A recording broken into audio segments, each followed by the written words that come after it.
Okay, now we're golden. So tonight, what I want to do, and actually before I explain this, I'm gonna just back up for a second.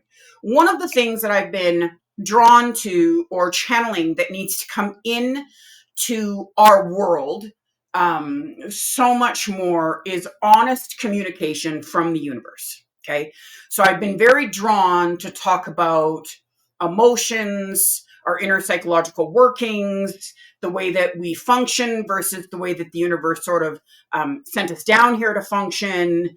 They want to do lots of talking about free will, how to create things in your life the right way. So, yes, manifestation, like I've talked before, but on a much more deeper sort of internal soul level is what I'm really being driven to do.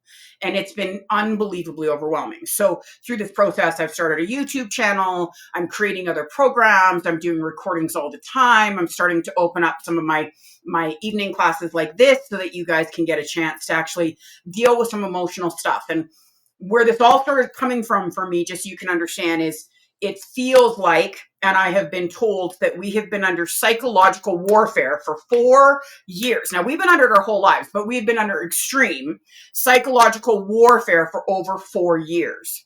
And so none of what I'm going to do has anything to do with that. It has everything to do with healing the damage that we have done in our souls and in our lives because of the society and the environments and the teachings around us. Okay. It just, before, as much as it was important to me, it wasn't as sort of soul driven for me. We didn't have as many suicides. We didn't have as many drug addictions. Like, there was so much it's killing me. It's killing me. I'm an empath. I absorb energies. I absorb souls. This is the universe's babies are damaging themselves and it's driving them crazy. So it's not just killing me here on life form. It's killing me when I'm in the universe too. And so this has just been this driving force that I absolutely have to help because I can, because I have the information, if that makes any sense. Okay. So tonight I'm going to talk about 4 things, and I'm just going to explain to you everything that I'm going to talk to you about tonight has everything to do with how you treat you. Okay. How you treat you. This is the core of what we need to get you to understand in order for you to do what you were naturally born able to do, which is attract and manifest and create the life you intend. Okay. It's not a secret. It's not a gift. It's not even something to learn. You are literally born with it. Okay. So this part is about how to make it real for you. And so we got to deal with the inside before we get to benefit on the outside. Does that make sense to everybody so far? Yes, perfect. So the 4 topics that I'm going to talk about today is just because it affected you doesn't make it about you. Okay, so that's topic 1. Topic 2, others, words, and actions that come from an emotional reaction shouldn't become a part of your inner dialogue. That's the second part we're going to talk about today. The third one is every moment of every day you are doing the best you can. And the fourth one is I'm gonna get you guys to do an exercise. Is the 4th thing that we're gonna do. And so what I'm going to do is I'm probably gonna go from 4 to 1, just so you know. So the very first thing I'm gonna do is I'm gonna get you guys to do a little bit of an exercise. Okay? I'm gonna get each and every one of you, doesn't matter who you're sitting with or what you're doing. I want you to grab your phone, a pen and a piece of paper, your notebook, I don't care. And I want you to pick someone. I want you to write the name down of one person you don't like. One person you don't like. Now, I don't mean one person kind of irritates you at work and it's not like I take them up for coffee. And if any of you write down, our prime minister, I'm going to smack you. I don't mean that. I mean personal. Okay? Because we could all make a huge list of others, right? I mean, personally, someone you don't like. So someone who has hurt you, someone who has brought you pain, made you suffer, let you down, lied to you, manipulated. Somebody, if you've seen walking down the street, you would cross the street and walk across the other way. Okay? And just do a thumbs up as soon as you got it. Lovelies. Love, love, love, love, love. So we're going to do the first part. Okay? And the first part of this is, in order to reach your dreams, okay? In order to have the life that you are inspired to have. And when I say inspired to have, it's important to understand that the things that you desire in your life, the things that you actually want in your life, those things are meant to be. I can still see all of you down there, just so you know, I'm just making things different on the screen. Those things that you desire in your life, that you think about, that you dream about, whether it's a home, it's a great job, it's a family, it's millions of dollars, it's a dog ranch, I don't care. Okay, doesn't matter. You desire them because you're meant to attract them. Okay, you desire them because they are in fact meant to be in your life. Okay, so the first thing we want to do is, if that's actually meant to be in my life, if the things that I desire, the things that I want, the things that I think about, okay, the things that I lust after, whatever you want to call it, if they're meant to be in my life, why are they not in my life? And this question that I've just asked you is going to explain to you the answer. Okay, so now I've explained to you that everything that you desire is what's meant to happen, and I've had you write down the name of someone you don't like.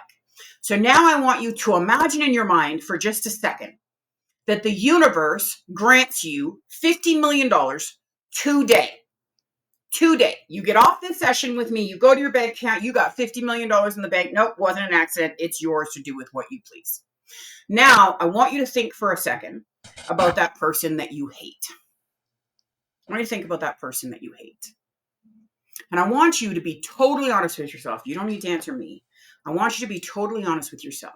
Would you give some of your money that the universe just granted to you to that person that you hate?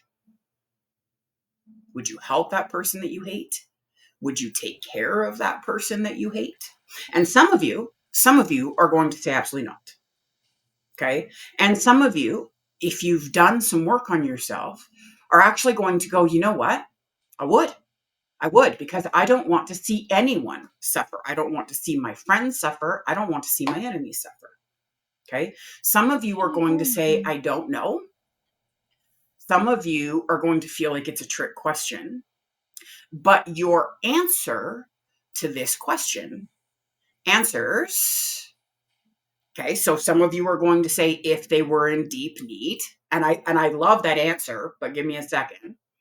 Your answer is the same obstacle for you manifesting in your life. I'm going to tell you why, and it's not because you are or not willing to help somebody you don't like. Okay?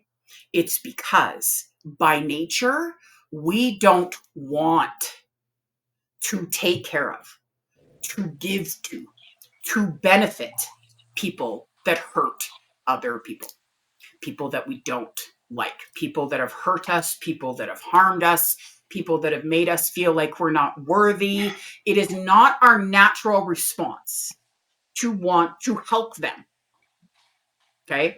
It's more our natural response. Think of this. How many times you guys have, you've come out of a bad marriage and it looks like they moved on quickly and you can't figure it out because whatever happened to karma, why are they doing so well? Or, the boss screwed you over or the good friend left you and yet their lives all look like it's good. And you've questioned, why isn't something happening? Why aren't they suffering from their consequences, right? It's not our nature to want to be good and to take care of and to create and build for people we don't love. This is such an important part of the equation. Okay, so I'm going to say it to you again, and I want to see if you guys catch on what I'm saying here. It is not our nature to provide for, gift, believe, or create easily and take care of people we don't love. Now, I'm just going to see for just a second. Can any of you tell me what I just meant? Can any of you, just off the cuff, tell me what I just taught you?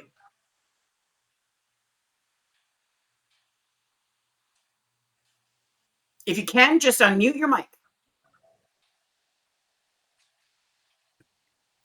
How How do you create these things for yourself? How do you create them for yourself if you don't deem yourself worthy for them? If you don't deem yourself good enough, if you are spending all of your time, half of your time, even a quarter of your time, beating yourself up, telling yourself what you failed at, focusing on your negative self communication, on the way that you speak to yourself, the way that you treat yourself, how are you ever supposed to attract something good for someone you feel that way about? Because that self communication, those conversations that you're having with yourself, those things that you're saying to yourself, those brutalities that you're creating in your side of yourself, because you tried something and it didn't work, because it doesn't matter what the scenario is. It doesn't matter what you've done wrong. It doesn't matter how you think you fucked up. It doesn't matter what you think you screwed up. It doesn't matter what mistakes you think you made. It doesn't matter what you didn't try that you think you should have tried. It doesn't matter what your tries have cost you or cost anybody else. It doesn't matter that you hurt another person. You have simply been trying to live. No matter what you've done, no matter how good of a person you are or how bad of a person you are trying to live. You are trying to live, survive, and thrive through the shitstorm you were brought into. Okay? You were brought into that isn't even your shitstorm. It became your shitstorm because you had to watch it unfold while you were a child. Because you had to take on the lessons everybody else thought you were supposed to learn. Because you had to learn and get punished when you did something wrong. And I'm not blaming every parent on the planet. I'm not. I'm a parent. I fucked up a lot. Totally get it. What I'm saying is that you are doing this. You have these conversations, you do these things to yourself, you say these things to yourself, you treat yourself so poorly for being somebody who is trying so hard. And you have no problem forgiving someone else when they apologize. Doesn't mean you forgive you. And how many times have you apologized to yourself? You have no problem accepting another person's flaws and just making them a part of their personality. You have no problem with it. As a matter of fact, you turn it into amusement. I mean, I'm a slob. My husband goes and cleans out my nightstand in the bedroom and he just starts to giggle. He's entertained by it after 25 years. I mean, I think it's probably because he's used to it, right? But it's a character flaw. It doesn't irritate him. He's entertained by it. He tells me I'm adorable. I know. I make sure he has a lot of drugs too, because I never want him to not think that I'm not adorable. So I make sure he has a great supply too, because he never questions anything. When you go to my love life, you'll discover my secret successful relationships, drugs them. Just kidding. No, you're not. Such a good lesson plan. I might have to teach that one. Anyway, right? You have no problem. And think about the people that you love. Like, now I want you to do me a favor. I've asked you to think about the person you hate the most. Now I want you to do me a favor and think about the person that you love the most. And if you got $50 million from the universe today, what would you do for them? Because is there anything you wouldn't do for them? Is there anything you think they couldn't have? Like, I don't even care. Go ahead. Tell me you want a $3 million car. I love you the most. Right? We don't have a problem sharing giving, being for other people and their character flaws. But if you can't figure out why your dreams aren't happening, they're because of how you treat you. If you couldn't go hand that $50 million to the person that you hate with a smile on your face and wish them the best life ever, the reason you're not reaching your dreams is you. And if any of you in this room think that you could unmute and tell me that you could happily give that $50 million to somebody you hate, please unmute, because I will call you a fucking liar in front of everybody. That's not I will true. prove. What do you mean that's not true? My baby dad, I do not like him. I hate him. He wrecked my life. Everything he touched, he destroys. But yes, if I had $50 million, I would give him some money. Okay, so I'm going to try that again and just see if everybody's listening. We're just going to try this again and see if everybody's actually listening. Okay? Unless you can tell me that you have no problem going and giving that person you hate the $50 million the universe just gave you, your problem with attraction is you. Now, you can convince yourself that your answer is wonderful because you're willing to give your baby daddy, which was the core value there, just FYI, your baby daddy money from your $50,000 lottery win. If you are somebody that wouldn't give your baby daddy, no matter what kind of fuck he was or wasn't, some of your $50 million, we got a way bigger problem. Okay? That's not altruistic. That's normal.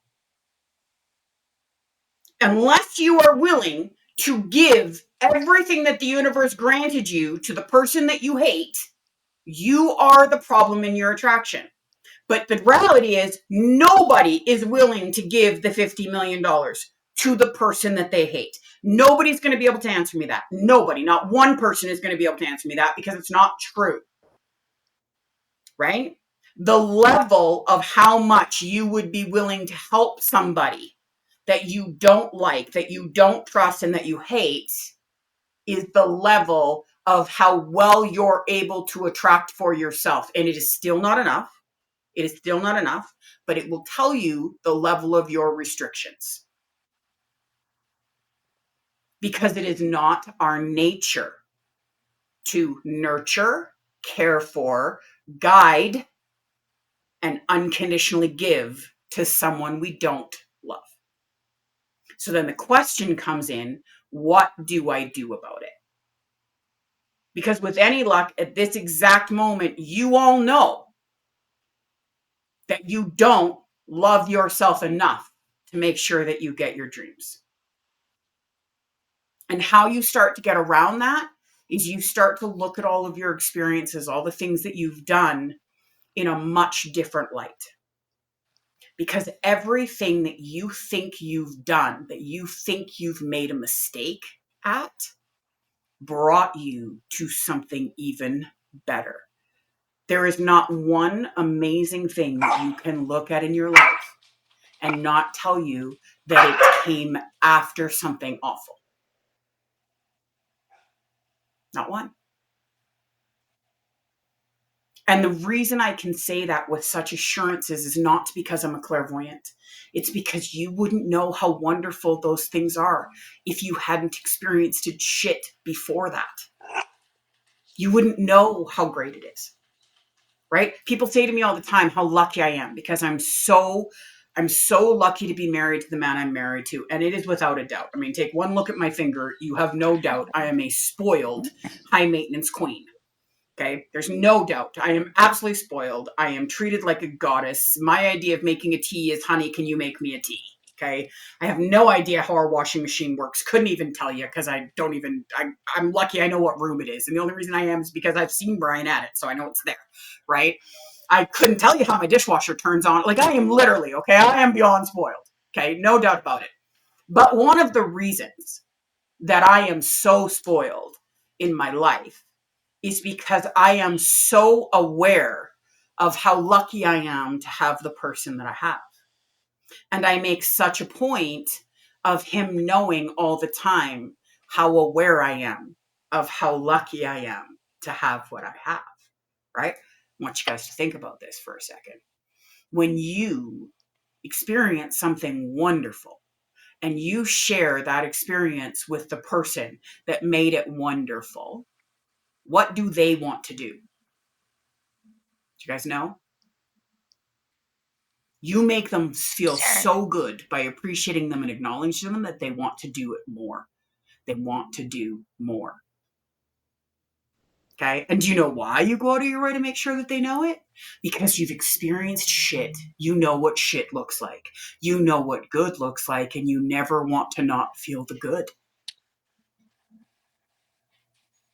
Right? If I had never been in really bad relationships, I tell people all the time, I met my twin soul and I am living with the love of my life because I'm a former abused wife. It is absolutely because of it. After leaving the marriage, I did the work. I know what shit looks like. Okay.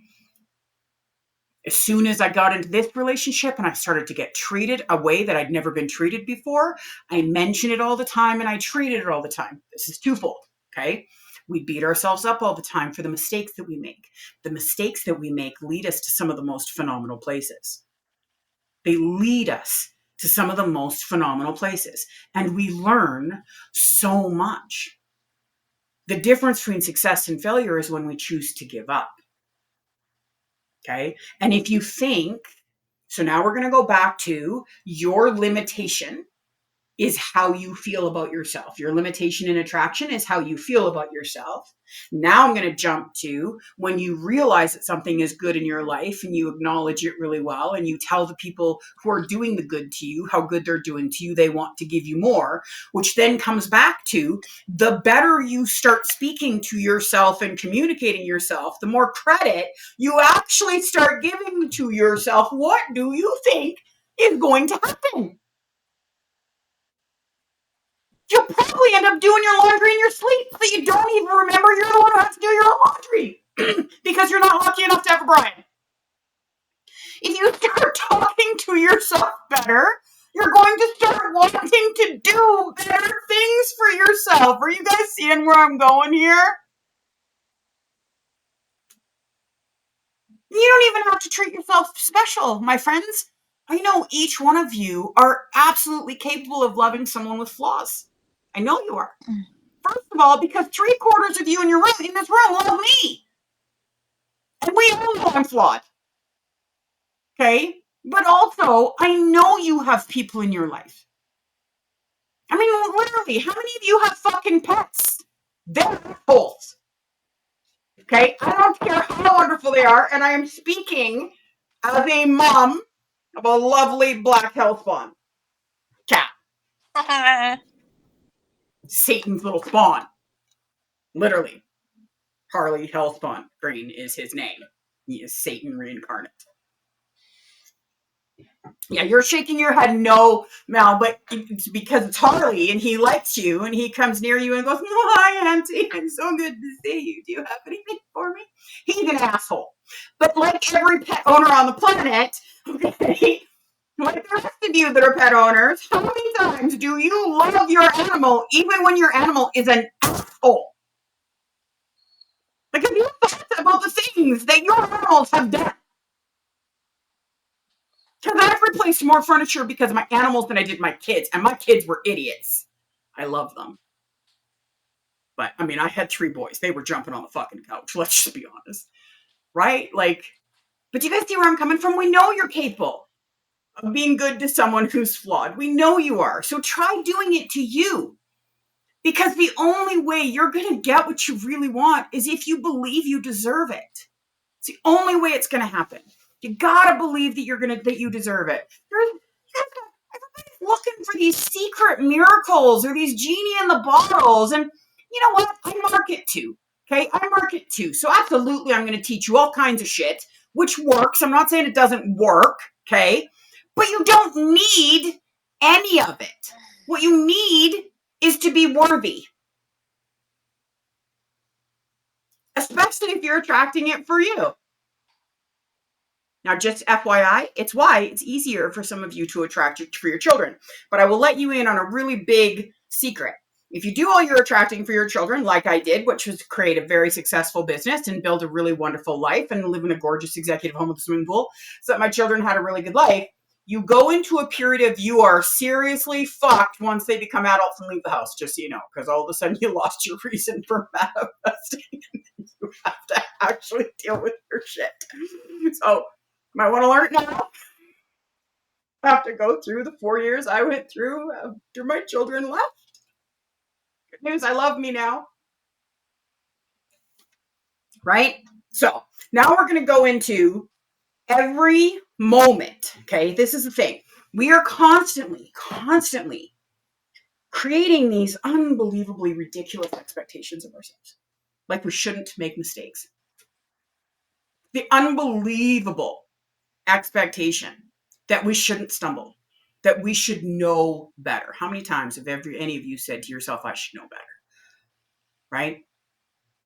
We are walking, living, emotional beings, and we don't make 90% of our decisions out of logic or intellect. We make them out of emotion. We make them out of how we feel. Okay? And I assure you, how you feel, your emotions do not know better. You could go through it 1,000 times, and I assure you, your emotions do not know better. Because your emotions, they don't learn anything. They're emotions. They're reactions. Okay? They're vibrations. They don't know better. Every moment of every second of your day, you are honestly, and I am being, it took me a long time to figure out how really brutal I was with myself because of my own needs. And there were a lot of things that I didn't understand when I was growing up because I used to get told I was selfish all the time. And I didn't understand that because I literally give the shirt off my back to anybody in need. So I didn't understand what any of that meant. And it wasn't until after my kids were gone and I had to experience all of this because, you know, it was one thing to attract from my family, something totally different to have to attract for myself. I didn't realize until then that I actually loathed who I was as a person. And I've thought a lot about when I used to get called selfish and stuff, and I understand why I used to get called that now. And I used to get called that because even without loving myself, I knew I had to take care of me.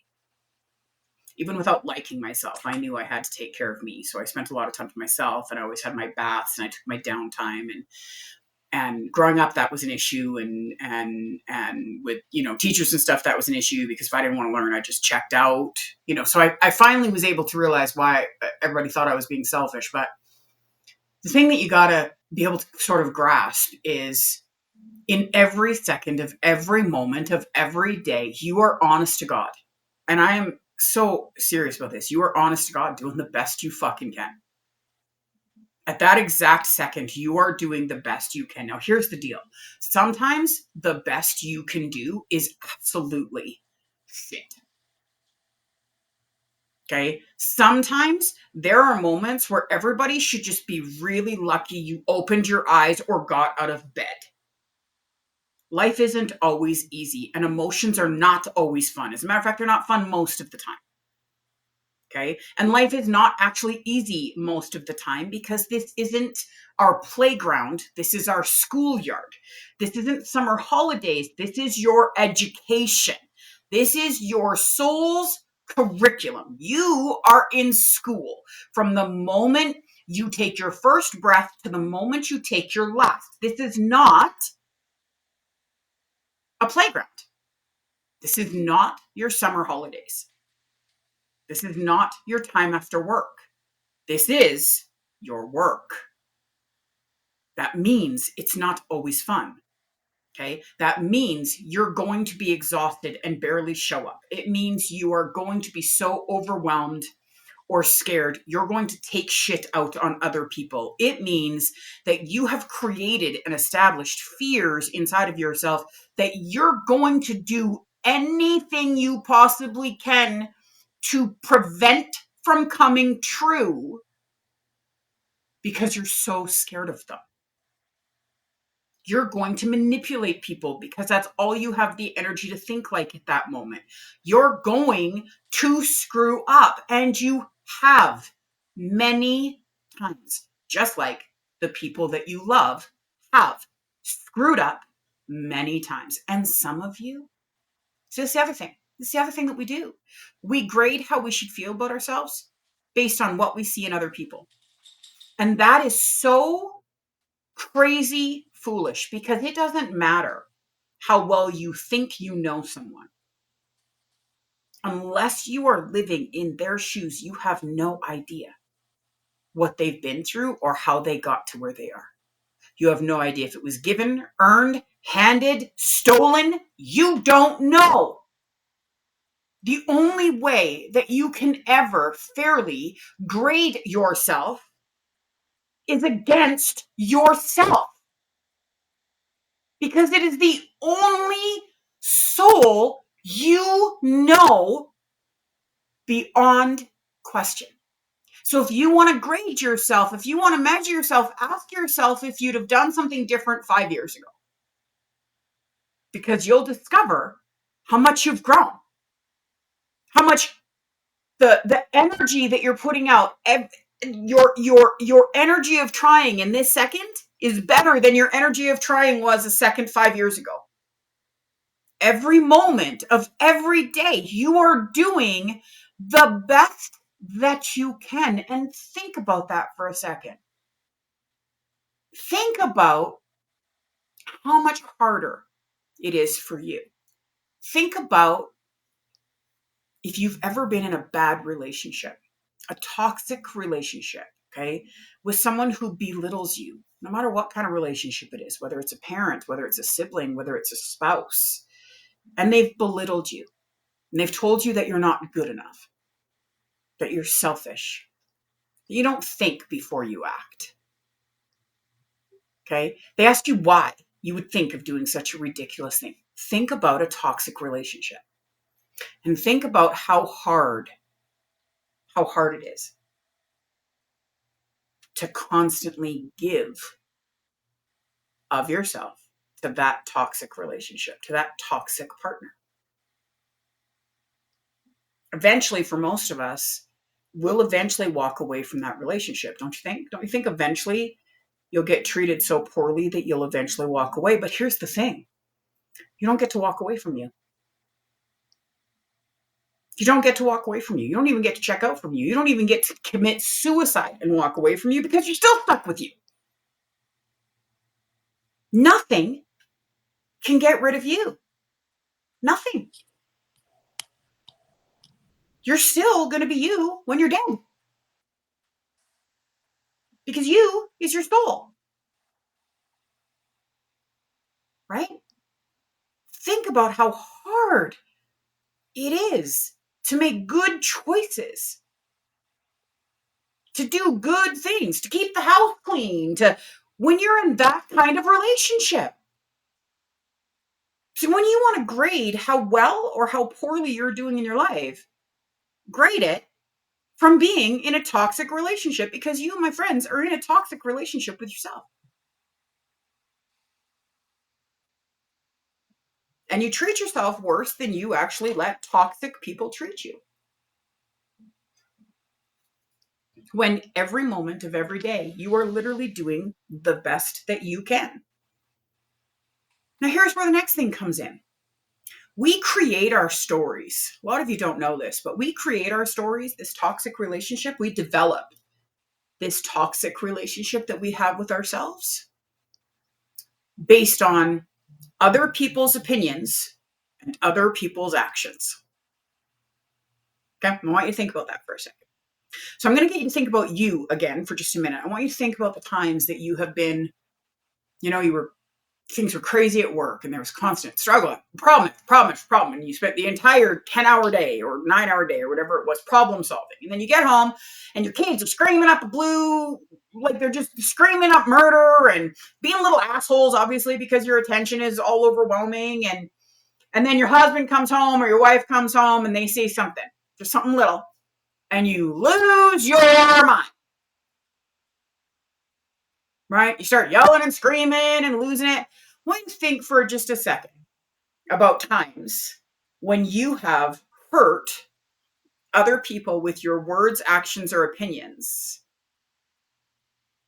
and didn't even mean to. Didn't even mean to. It wasn't even your intention, because let's be honest, there isn't ever going to be a moment, even when it's somebody you hate. Nobody actually, truly, deep down, wants to hurt another person. I mean, we say we do, and there are moments where we do. And, some of us might even get away with it. If you catch me in the 5 minutes that I would be capable of killing you, I might actually kill you. But we're talking, so it's a 5-minute window. So, I mean, you got a lot of things you can get. The chances of me doing you in are pretty slim. See where I'm coming from? Right? Sure, it can happen. Okay. I want you to think, just even for a second, of the last thing someone did that really hurt you, and then think about that person for a second. Think about what that person goes through. Think about how that person feels about themselves. Think about the struggles and the strains and the stresses that that person might have been going through in their life. And then took it out on you. And none of us can say that we've never done that. None of us can say that we've never done that. Now, I want you to think about the last time you hurt somebody, because we can guarantee you did. Right? Now imagine, if you will, that they took that hurt, they took what you did to them, and they turned it into their story. They took you calling them a stupid bitch, as an example, and decided it must be true, and now they call themselves a stupid bitch all the time. Imagine that. Do you want one person to decide how they feel about themselves because of how you've treated them? Never. And they don't want you to decide how you're going to feel about yourself because of how they've treated you. Because they didn't treat you the way that they treated you because of you. They didn't actually treat you that way because you're a bitch. They didn't treat you that way because you're stupid. They didn't even treat you that way because you upset them or hurt them. They treated you that way because they reacted instead of responded. They had an emotional reaction. Now, the reason that this is so important for you to understand is because your entire belief system, every conversation that you have with yourself, is coming from other people's emotional reactions. How rational do you think you are when you're reacting? I adore you. You're so expressive. You're like, oh, no. Right? Not thinking before you're doing. I don't know about you guys, but I can literally lift my head, spin it around, and come across like the devil. My children are in their 30s and they're still scared of me. All I have to do is give them a look. As a matter of fact, one of my kids, 27 years old, before he had the guts to tell me he was scared shitless of me, I burst into tears because I was 29 before I had the guts to tell my dad I was scared of him. I burst into tears and he's like, "You are scary." I'm like, "You are a grown-ass man. What do you mean your mom is scary?" I mean, like, are you kidding? You give me a look and I cower. I'm like, "What are you talking about?" He's like, "You are mean." Only for us to discover that when I get scared, I get angry. And he always thought every time I was scared, I was mad. When I'm scared, I react angry. I don't know how to control the emotion, so I come across angry. This poor kid thought that I was angry at him. He was a daredevil and constantly had me so scared I couldn't even see straight. There are many times I had to check and see if we had insurance and medical insurance, and oh my God, am I going to have to bury my child? Like, Jesus. Do you guys see where I'm coming from? We don't mean how we react. We don't mean how we react. But we have let the things that have been said and told to us, and you got to understand this, something doesn't become your belief system until you tell yourself. Doesn't matter how many times another person tells you. Okay. You could have had a mom who told you you were fat 10 million times, and it won't stick until you told yourself you were fat. And the second you told yourself you were fat, it stuck for life. Okay. So it's so important to understand everything you believe about yourself has come from you. It's come from you. Because it didn't become your reality until you told you.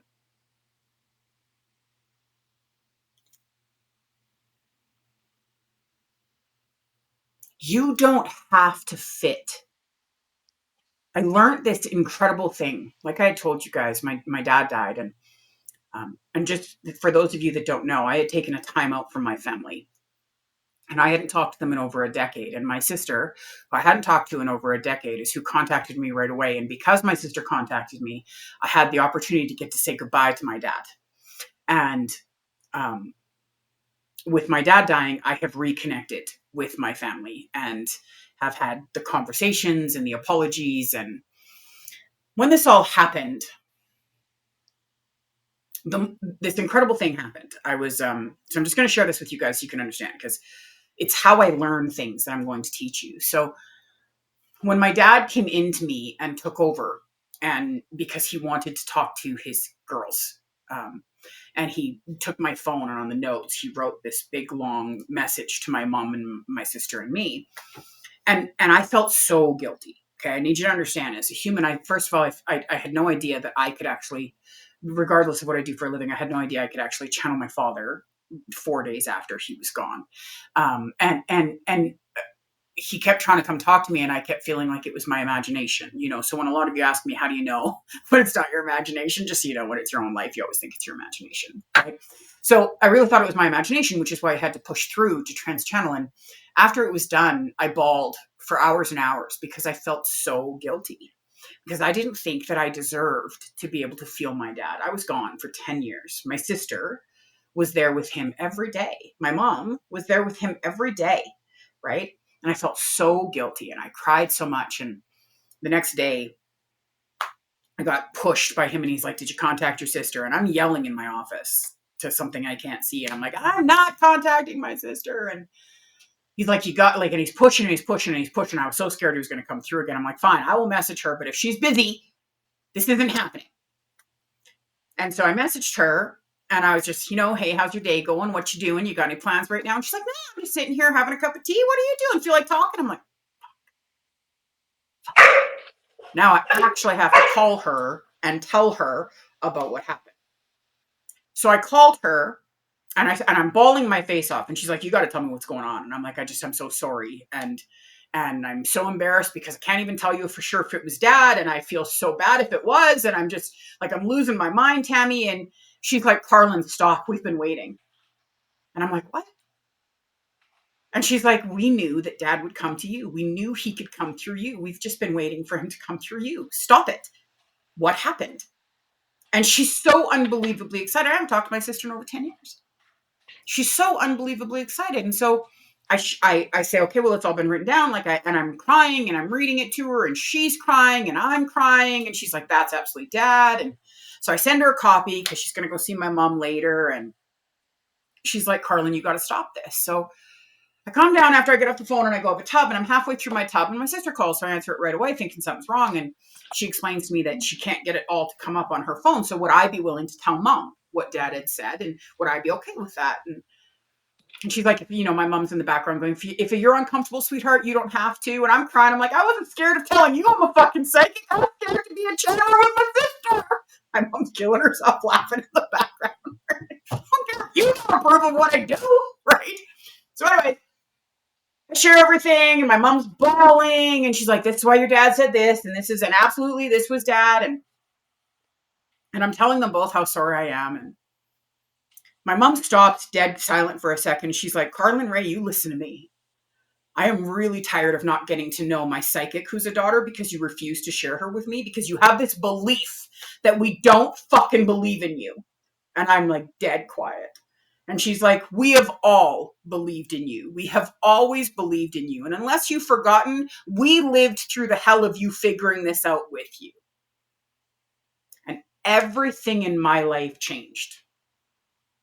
Because the conversation I had had with myself my whole life was that I didn't fit, that they didn't approve of me, that they didn't agree with me, that they didn't believe in what I could do. And the whole reason I needed my family timeout in the first place was because I couldn't figure out how to be Carlin Ray with all of you, who was this put together, could figure everything out, could channel, could help, could make a difference, could support a family of 8 people in a beautiful lifestyle, could manifest fucking anything with this idiot that is around these 3 other people, this person that feels like such a failure. I couldn't reconcile them.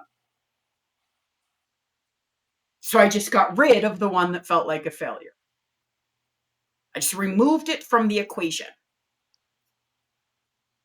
You guys understand what I'm saying?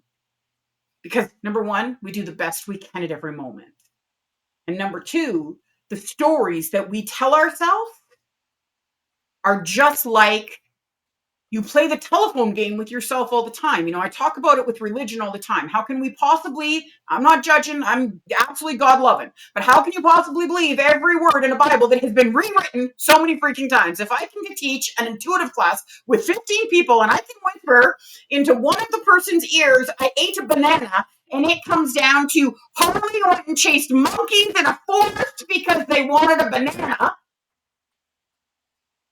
When it comes around to the 15th person, okay, there's no way. There's no way that information is true. So, but we believe in it with everything that we are. So you got to understand, you've played that game with yourself. You have repeated things to yourself, and depending on where you've been in your emotional state of being, you've repeated them just a little different. You've altered them just a little bit to accommodate the shitstorm you're creating in your own head and the reason to not like yourself, just so you know. Because I can guarantee you everything you're mad at yourself about, you didn't do nearly as big as you think you did. You turn that little molehill into a mountain, I can absolutely guarantee you. Right? And you've turned this into your belief system. And so much of it came from someone else reacting. Someone else being a bad place, so they were hurtful that day. So important to understand. Okay? So you got to sit down, you got to ask yourself, what do you really believe? Not what do you tell yourself about yourself, not how do you treat yourself. What do you really believe about yourself? And then we're going to go into the final one. Okay? And the final one is, just because it affected you doesn't mean that it's about you. And I'm going to have a little bit of a channel conversation here with you. Because this is our schoolyard, because every one of us are here to learn, and we all have a curriculum, and our curriculum is private and sacred to just us. So I'm just going to share some sort of information so that you have it. All of our curriculums are absolutely identical. From A to Z, they are identical. We get the exact same book of curriculums, if you will.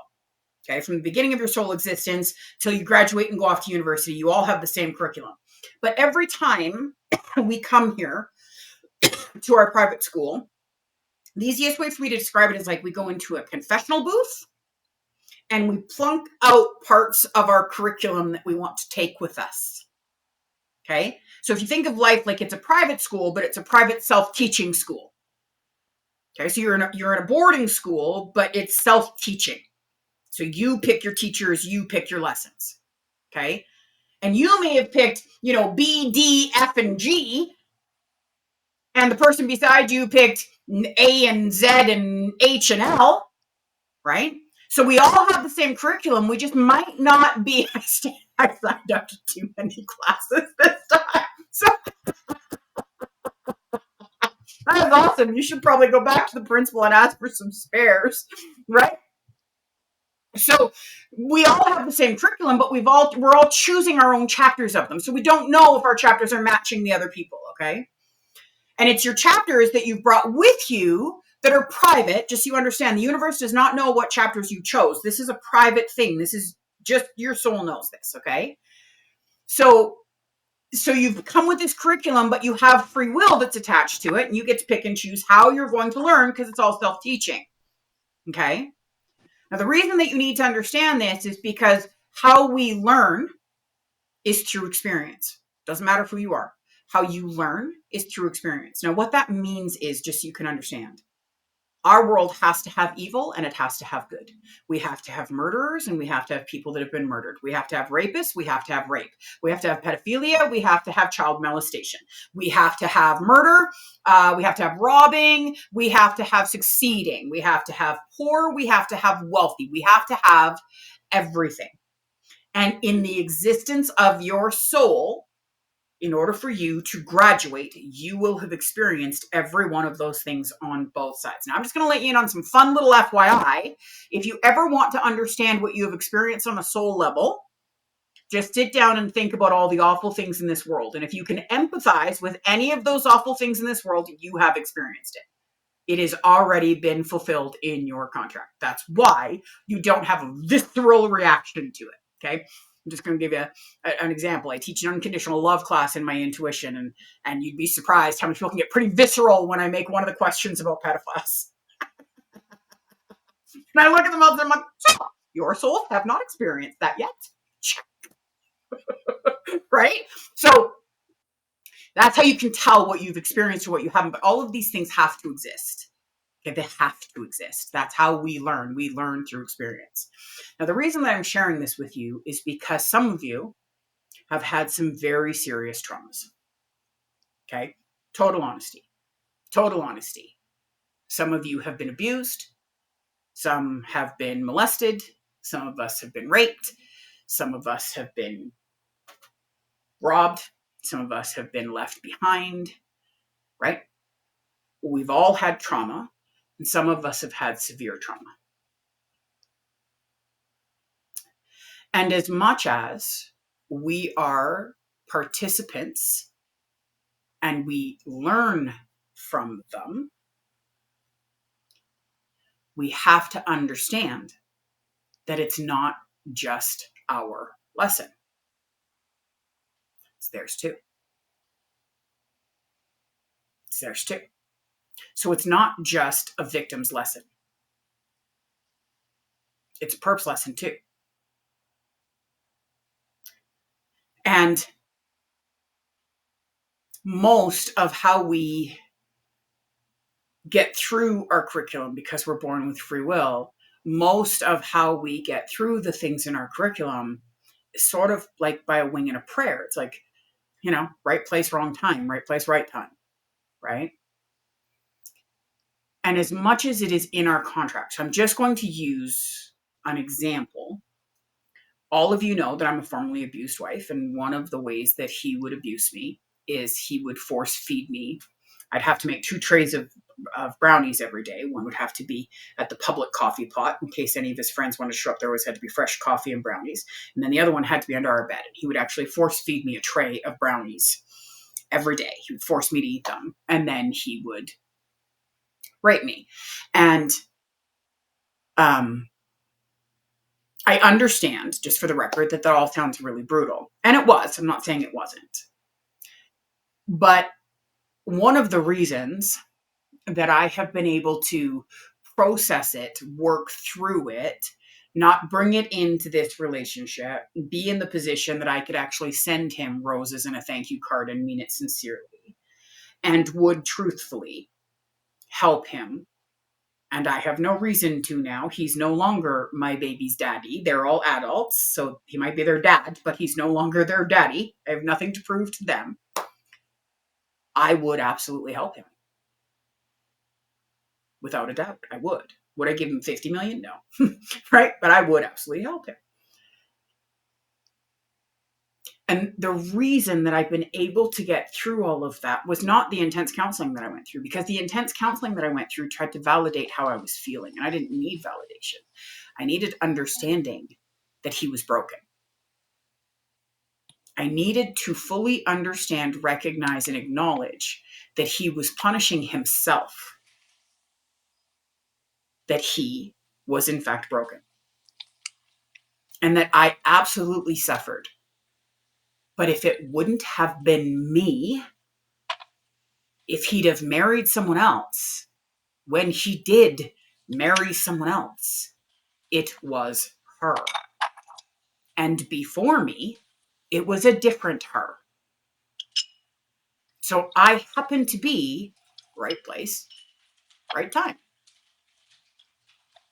just because it affected me didn't mean it was about me.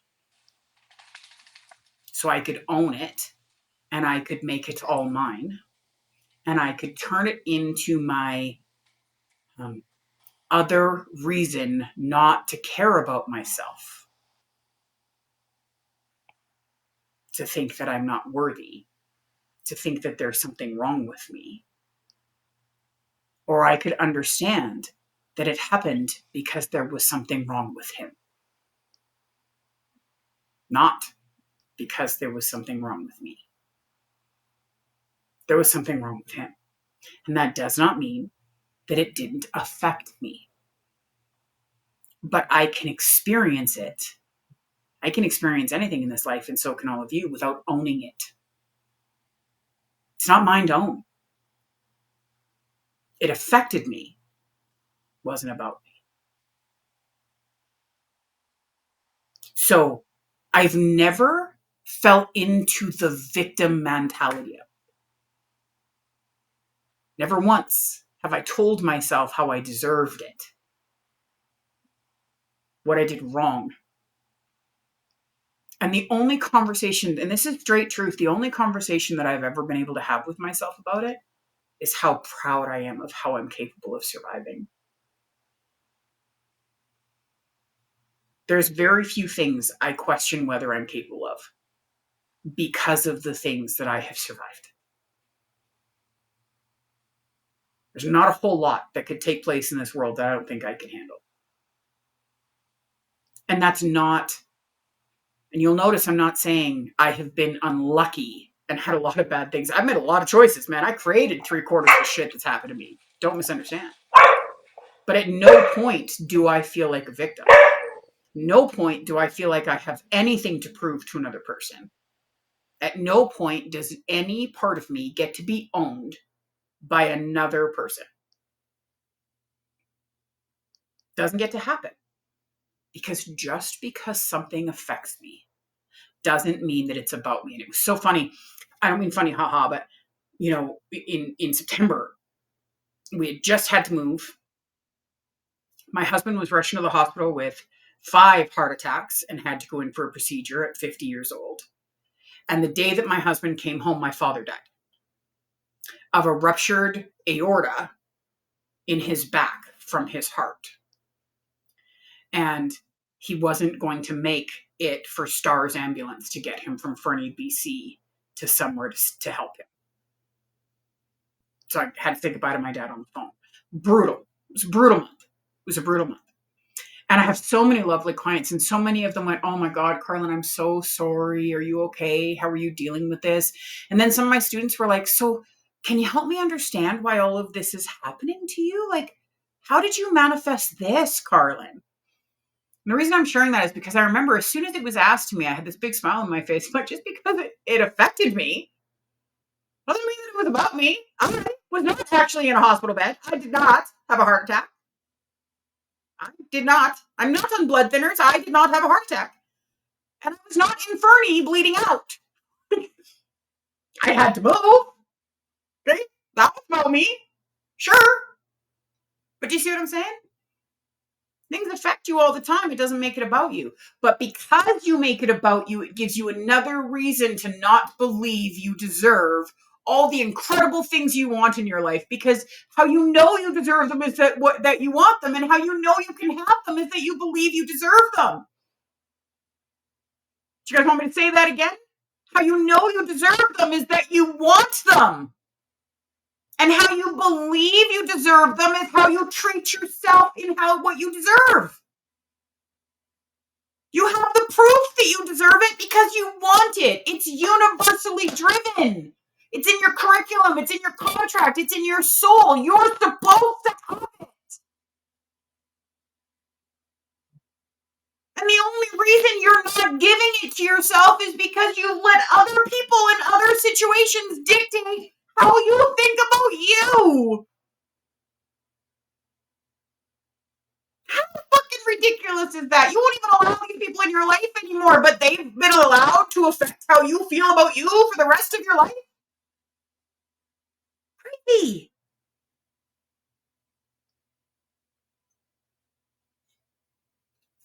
Doozy, huh? Was I right? Is this one a doozy? So now I'm going to stop the recording.